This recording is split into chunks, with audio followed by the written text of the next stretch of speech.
गइल बड़ी, कितना नीक लगता रे बाबू। अमन रॉक के द्वारा आज देवी जागरण के आयोजन रखल गइल बा। त हम चाहतानी कि जितना लोग देवी जागरण में आइल बा सभे अपन हाथ उठा के एक बार प्यारा सा जयकारा माई दुर्गा के लगा दे। सभे प्रेम से बोली दुर्गा मैया की। मैया आ गइल बड़ी आ तरह तरह से भक्तगण स्वागत में जुट गइल बड़े।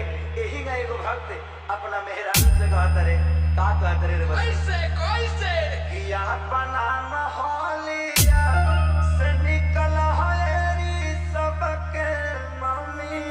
सोच में का अमन रॉक अपना मोहलिया से निकल हरी सबके मम्मी। अपना मोहलिया से निकल हरी सबके मम्मी। खीरा खावा खाया भाई लगा दुआ के संज्ञा हरी कुछ कोई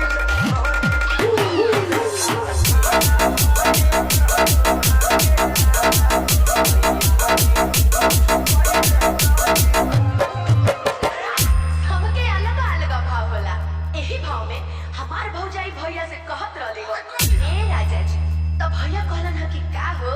त देखी ना कितना भाव में और कितना प्यार से कहत रही कि पूजा के कला तैयारी आई गईली हो देव के दुलारी।